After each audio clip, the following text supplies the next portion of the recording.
चला फायनली सगळ्यांचा mood cool झाला. ए पण निशा वहिनी, तुझी जर बाहेर जेवायची इच्छा झाली तर काय करायचं कळलं ना? शेखर दादा तुला बरोबर बाहेर घेऊन जाईल. निशा, ही मुलगी जरा आगाव झाली असं नाही वाटत तुला?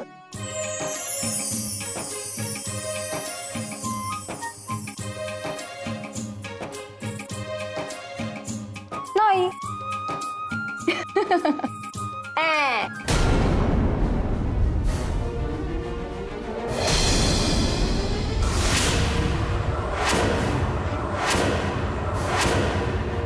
अरे वा, छान चालला कार्यक्रम अगदी. मग मजा आहे की नाही? तू पण पटकन जेवून ये, आपण धम्माल करूया. जेवून? या घरात कोण जेवण तरी बनवतं का माझ्यासाठी? मला वाटलं होतं नेहमीप्रमाणे आज पण जेवण बनवलं नसेलच, म्हणून बाहेरनच जेवून आलोय. कसले इश्यू करतोस रे समीर? पहिली गोष्ट म्हणजे तुझ्या वेळेचा ठिकाणा नाही. तुझ्या वेळेनुसार आम्ही नाचायचं का? घरी आई नाहीये, तिच्यावर सगळी जबाबदारी. ही नवीन हिला मदत करायला नको का? हे बघ, तू सकाळी लवकर उठ, रात्री लवकर येत जा, एवढं खूप होईल. आणि घरात जरा मदत करायला लाग, नाहीतरी बाहेर टवाळकेच करत असतोस ना. त्यापेक्षा सकाळी उठून पाणी भरत जा. ए चल चल, हे पाणी वगैरे भरायला मला जमणार नाही. अरे जमणार नाही म्हणजे काय? जमायलाच हवं, नाहीतरी दुसरं काम काय करतोस तू? काय काय बोललास तू? तू जेव्हा रिकामा होतास तेव्हा पाणी भरत होतास का? बोल ना. हे हा, अरे तुम्ही भांडताय कशाला? बस करा ना आता. भांडत नाहीये, याचं डोकं फिरलं ते ठिकाणावर आणतोय. तू सकाळी उठून पाणी भरणार नाहीयेस ना समीर? ठीक आहे, मग तू पण एक गोष्ट लक्षात ठेव, यापुढे निशा तुझ्यासाठी काही करणार नाही. कळलं?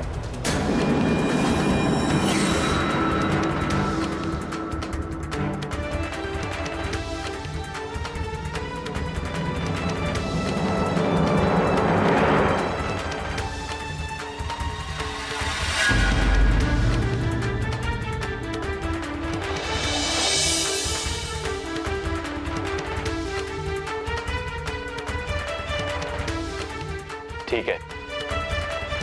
जर माझी हीच किंमत असेल तर जोपर्यंत आई येत नाही तोपर्यंत मी या घरात पावले ठेवणार नाही.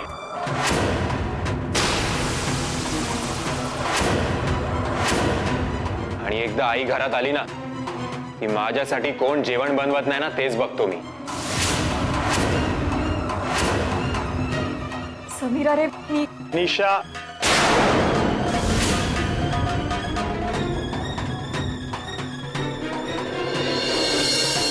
आज काय तो सोक्षमोक्ष होऊनच जाऊ दे.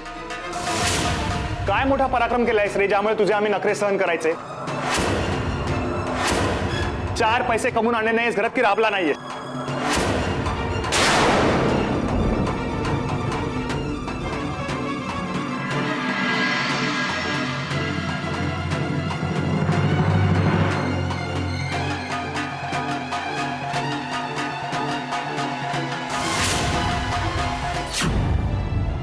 निशा वहिनी, तुला रडायची काही एक गरज नाहीये.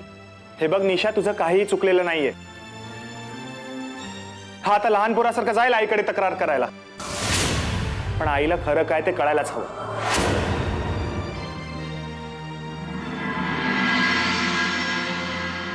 घ्या पाणी, घ्या थोडं. एक मिनिट.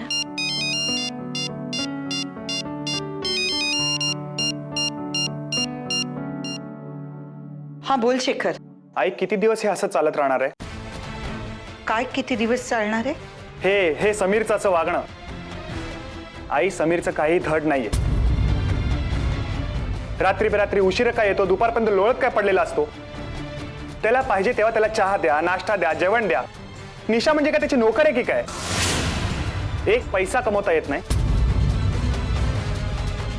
पण ऑर्डरी सोडता येतात, टोमणे मारता येतात, मारामारे करता येतात. आई, मी तुला खरं सांगतो, तुझ्यामुळे समीर असा वागायला लागलाय. तू त्याला प्रोटेक्ट करत असतेस ना, म्हणून तो डोक्यावर चढलाय. अरे कुणाचंच ऐकत नाही, वर 4 शब्द आम्हालाच ऐकवतो. आई,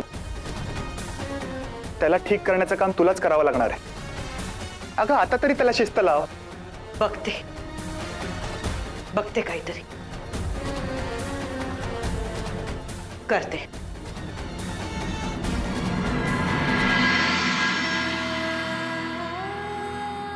आई काय ग, काय झालं? काही नाही रे, चिंतांची पोतडी थोडी हलकी झाली होती. त्यात भर नको का? नवीन चिंता आलीच, आता ती सोडवत गुंता सोडायचा. खरंच कोण चूक कोण बरोबर काही कळत नाही. शेखर अरे इतका टाकून का बोललास तू त्याला? तुम्हा भावात भांडण व्हावं अशी इच्छा नाहीये माझी. फक्त समीरनी सुधरावा असं वाटतं मला.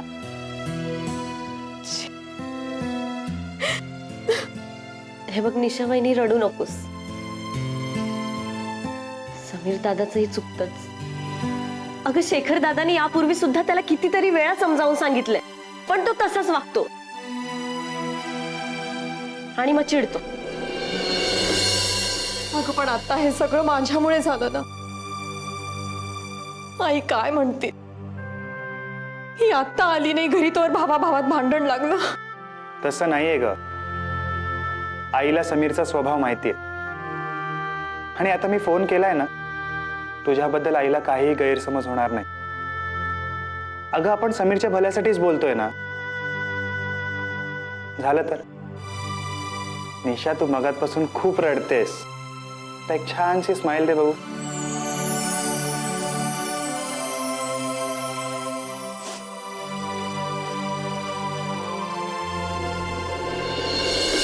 अगं पण तो कोण आहे मला शहाणपणा शिकवणारा? आता कोण? अरे तुझा मोठा भाऊ आहे ना तो. आणि आता त्या घरात मी नाहीये म्हणजे मोठं कोण आहे?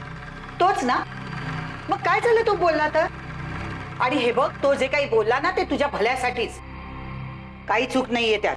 काय काय म्हणालीस? काही चूक नाही म्हणजे तो जे बोलला ते बरोबर होतं ना? हा, त्याची बाजू घेतेस ना तू? घे घे, सतत सतत तू दुसऱ्यांचीच बाजू घे. गधड्या, त्याची बाजू घेतली तर तू म्हणणार मी त्याची बाजू घेते, आणि तुझी घेतली तर तो म्हणणार मी तुला लाडावून ठेवलंय. छान आहे. माझा विचारच करू नका तुम्ही दोघही. ए आई, राहू द्या. बघावं तेव्हा मला बोलत असतेस किंवा मला मारत असतेस. माझी बाजू सुद्धा घेत नाहीस तू दुसऱ्यांसमोर. त्यातून त्या साहेबांचा आता विचारच करायला नको. ते मोठे हुशार, सभ्य, शिकलेले, आणि तुमच्यात काय म्हणतात ते व्हाईट कॉलर्ड. त्यातून आता मोठ्या श्रीमंत पोरीशी लग्न केलंय म्हणजे त्याला लाज वाटत असेल या अड्डाणी भावाची. दुसरं काय?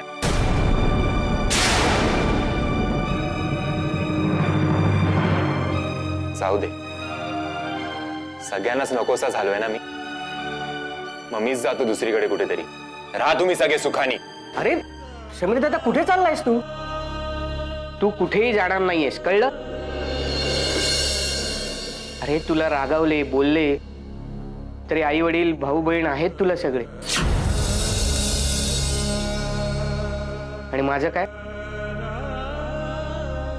मला सोडून जाणार आहेस तू?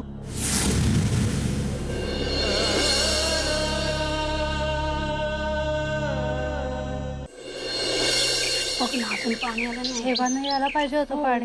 आता येईल पाणी आणि बेगी बेगी बंद करतेस ना.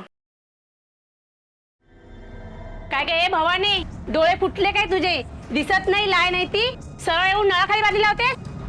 सॉरी, मला माहिती नव्हतं. तो स्वतःला महाराणी समजत असेल.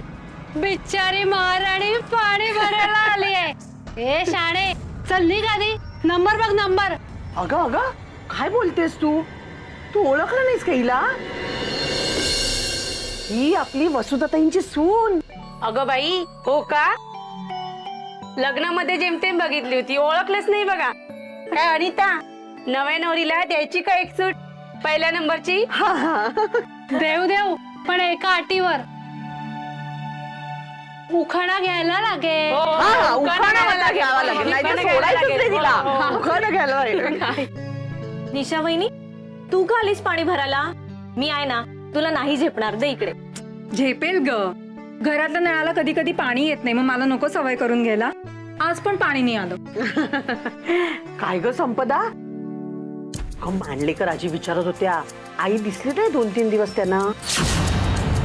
अहो, मी तुम्हाला म्हणाले नाही का मावशी, आई पुण्याला गेल्या 2-3 दिवसांसाठी. अगं हो, खरंच ग, खरंच मला लक्षातच नाही. पाणी आलं, पाणी आलं.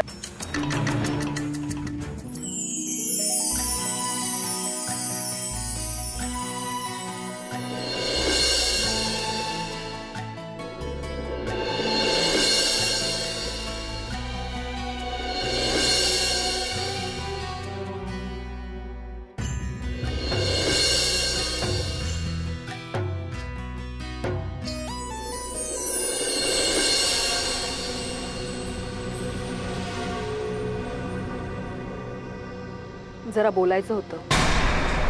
मला असं वाटतं की आपण त्या सगळ्यांना जेवायला बोलवूया का आपल्याकडे? नाही म्हणजे त्यानिमित्ताने निशाला मी 8-10 दिवस इथे थांबवूही शकेन ना. काय म्हणतायत, आपण जाऊयात का निमंत्रण द्यायला?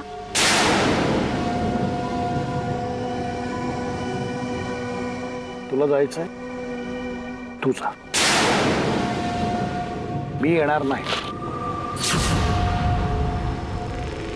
असं काय करताय? अहो, एकाने गाय मारली म्हणून दुसऱ्याने वासरू मारावं का? मला माहितीये निशा बोलते फडाफडा, पण लहान होती अजून. याल का तुम्ही माझ्यासोबत?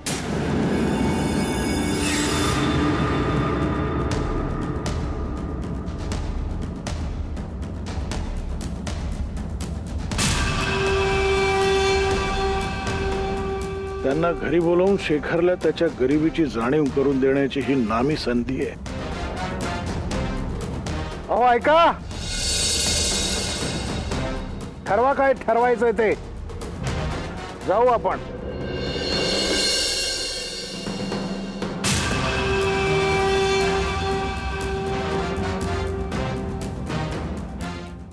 उमेश, समीर, तुम्ही जरा यांच्याकडे लक्ष ठेवा. मी पटकन पोळी भाजी केंद्रावर जाऊन येते. अरे रुक्मी एकटीच आहे तिथे. आई पण मला पण बाहेर जायचंय ग. कामं शोधायची असतात मला. तुम्हा लोकांना विश्वास बसत नसेल ना तरी पण. तिरक्यात जायला हवं का तुला समीर? कामं शोधतोयस ना, मग शोध ना. उमेश, आई, गेले काही दिवस बाबांसाठी मीही घरी आहे. खरं तर मलाही कामावर जाणं गरजेचं आहे. हो रे बाळा, खरंय तुझं.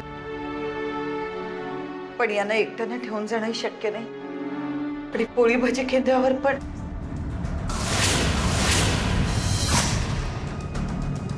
आई, मी तुलाच न्यायला आलोय.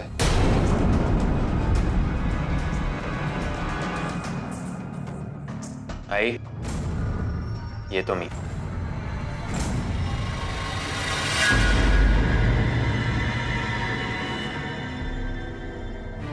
आई, बघितलंस ह्याचं वागणं? म्हणूनच एवढ्या तळमळीने फोन केला होता मी तुला. आई, समीरला शिस्त ही लावायलाच हवी.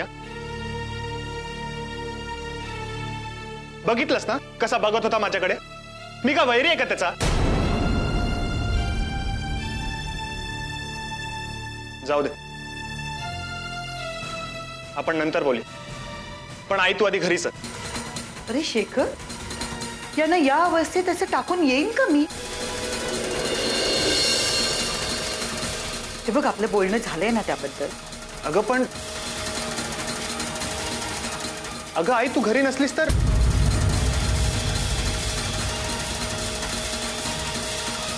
नाही आहे, तू आधी घरी चल. आणि बाबांबद्दल म्हणत असशील म्हणजे त्यांना घरी न्यायचं नसेल तर आपण आपल्या इकडेच कुठेतरी त्यांच्यासाठी एक रूम शोधूया, म्हणजे सगळ्यांसाठी सोयीचं होईल. उमेशही हेच सांगत होता, त्यामुळे सगळ्यांची दगदग तरी वाचेल. पण हे काम करायला कोणाला तरी पुढाकार घ्यावाच लागणार आहे. अगं मी तेच सांगायला आलोय. हे बघ, मी आज ऑफिसला सुट्टी घेतली, आपण आधी हे काम करूया. तसं असेल तर आजच्या दिवस मी घरी थांबतो. आई तू काळजी करू नकोस, जा, मी काळजी घेतो बाबांची.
कोण ट्रेनच त्याला तसं केलंय.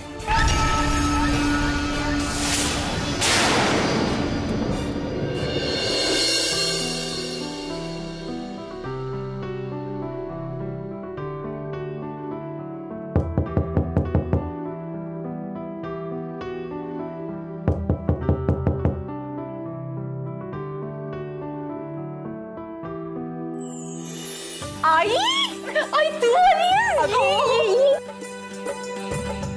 वा वा, आता खरी नवी नवरी शोभतेस बघ तू.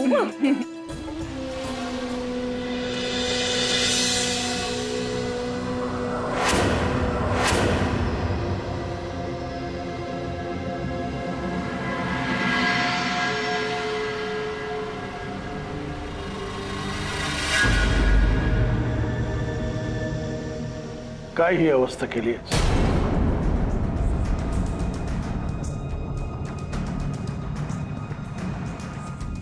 अरे फुलासारखी वाढवली होती मी तुला. 10-12 नोकर असायची तुझ्या आजूबाजूला,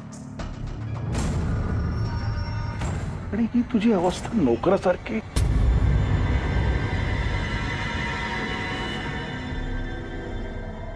आमच्या पोरीचे हे हाल आम्हाला बघवत नाहीत. मग नका बघू ना. माझ्या गरिबीची चेष्टा करायला आलात का तुम्ही? हे लग्न तुम्हाला तेव्हाही मान्य नव्हतं, आताही नाहीये. आणि तुम्हाला त्याचं वाईटही वाटत नाही बाबा. तुम्हाला फक्त हे सिद्ध करायचंय की मी चुकले. अगं हो हो, किती बोलतेस तू? अगं लग्न झालं ना तुझं, इतका राग बरा नाही आता. घरच्या बाईंनी कसं डोकं शांत ठेवायला हवं, सगळ्यांना समजून घ्यायला हवं, त्यांच्या चुका पदरात घालायला हवा. आता तुझ्या बाबांनाच बघ ना, किती मानी माणूस. पण फक्त तुझ्या प्रेमापोटी इथपर्यंत आलेच ना ते. झालं गेलं सगळं विसरून जा, आणि बाबांशी नीट बोल.